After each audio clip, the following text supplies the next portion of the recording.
It's Sir David Rabbitburra with you again, with my good friend Cyril Coit, and we're here in the South Australian wilderness, out barbaric lands, and we're looking at the species of the coastline.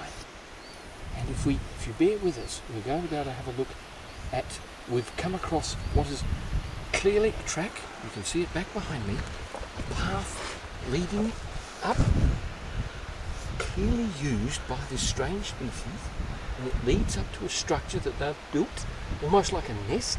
And we're going to go up and inspect that in a minute, if we can get close enough. Before we do that, we need to familiarise our viewers with the broad nature of where this is taking place. And if you look out, you'll see vast expanses of uninhabited coastline, barren, foreboding sea. There's people. There's people? People. I think that's people. Well, yes, there might be the odd person perhaps inhabit this, but really there's no human habitation at all, no signs of any...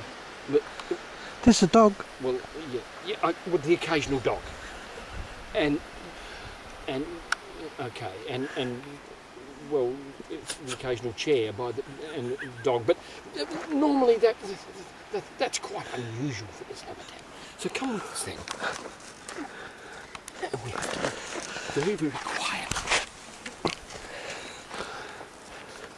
See, cement steps, obviously built by people with 4 or 5 toes.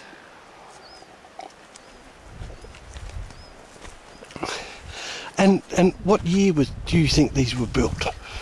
I would hazard a guess that this is probably going back many, many years into history, possibly right back as far as 2006 perhaps. Oh, that's amazing.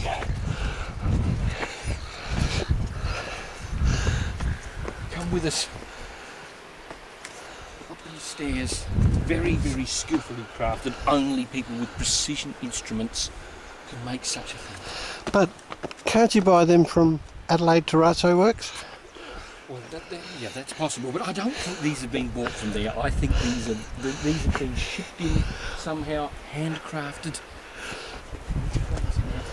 You might be able to see in the background now these strange habitats. Very, very humble. Now we're getting a strange smell. I suspect that there might be some cooking. Cooking? What's cooking? Now, look, here. Wait. There is one of the older species, look, with some sort of contraption moving towards us. You can see her in white. What's that white thing? With the wheeler? What? White thing with the wheeler? Well, it's called, I believe it's called a grandmother. A granny. Do we eat grannies? Well, not really, when you come to think of it. We try not to feed them either. Doesn't seem to stop. And what are they worth to the human race? Well, these types of grannies tend to hang around for, I suppose, 80 or 90 years. They tend to take up space in their latter era, wander around, as you can see, with the aid of artificial machines, sort of prop them up. Their exact purpose is unknown to us at this stage, but maybe we'll learn more. Oh, now I think some of them have actually spied us coming up the hill. Let's get closer. Must be quiet here, I think.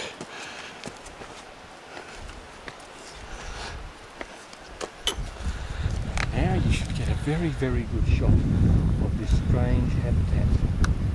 Obviously some shell-like, I would say it's a fortress, probably built to keep out the marauding barbarians that would inhabit this South Australian coastline. I think we're getting the bird from the old lady. Definitely flipped what I believe the Australians called the bird. It's a communication symbol used quite widely through Australia. How do we respond to the bird? Well, it's normally indicating affection. Oh, I heard words. Are Now, we being I in? believe now that character there that you can see on the right. My understanding from anthropology is that that's what's called a piss rat. You can see that by, or you can't. There. Can you see the instrument she just put down on that stone tablet there, which is obviously a sacrificial table? It's obliterated by their defence system. Yeah. Well, on my understanding, as I said, is she's commonly called a piss rat. We must move closer into will. danger. Exactly. Come with us carefully. Is it safe, Sir David?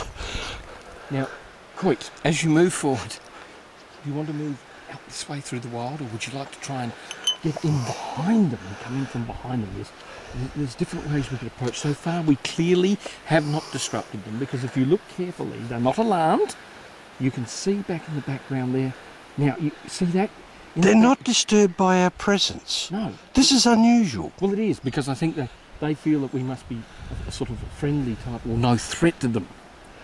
Once again, now you see this. There goes. Is that a breeding female? I see. I think so, because can you see that the person that was around doing the cooking, or what seems to be standing over a fire, is also of the genus Pissratus, because also seem to have that globule, for want of a better word, in their hand. Now, And is that a ritual, Sir David? Is well, it? I think it possibly is, and you can see the females of the species Yes, there discussing their next plot now, whether that's a defensive gesture at this stage, or whether they're merely indicating to the males of the species to get on with the bloody cooking. I'm a bit uncertain. Well, I do like your sense of humour, Sir David. Let's move closer. This is very dangerous. I'm quite reticent about moving in so close. So do you think we should attack from their defensive position, or should we attack from the rear, where we can actually infiltrate, move in? I leave this decision to you. I've been quite partial to attack from the rear myself, but many people... Excuse me, we've got laws about that. Many people definitely believe that we should...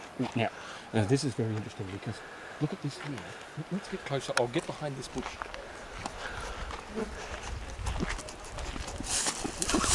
Oh, sorry, Sir David. No, come back. Can I hold your wine? Oh, sorry. Yes. Okay. Once again, they're not alarmed. I don't think they're aware of our presence. Now, you will also see now there's a male species, the Pissratius. You'll see... Is that Pissratius dicus? Well, I think so. Can you see in the right hand? The Pissratius holds... Now, see that? Now, there is clearly... I did. Clearly a mating gesture. It's Three almost... Pissratiuses joining together with their globules in their right hand. Now, Yes. that is amazing, and you really are seeing it first. Is this called bonding or integrating? I believe it is. Okay. And you're seeing this first on a show brought to you by Caltex Australia, and we hope you really enjoy... Okay, we're on. Okay. Now these containers, I believe, see the containers that you can see there on the table that the females are moving, that feed those globules in their right hand. Now this is fairly traditional, I believe, of this type of species, of the Pissratius species. And you have different variations, as I understand it. Now, for example, at the far back, now coming into screen now, is one of the chief Pissratiuses. Yes. Oh, hello, and there's obviously a problem, as I'm trying to sort out. Is this a tribal thing, or is it just a... Well, I think so. It's called making sure that you've got the piss. Again, I believe it is a tribal type of thing. Once again, see how the female of the species... She's retreating. She is retreating, but see...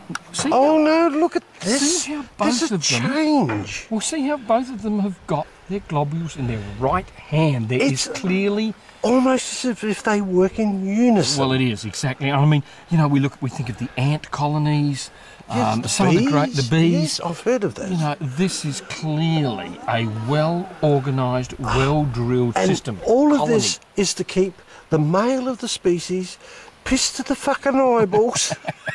You think I'm joking? Well, but look at this. Look at this. I think you've seen clearly in the last few minutes that the purpose of the females is to get the piss out on the table for the males to enjoy.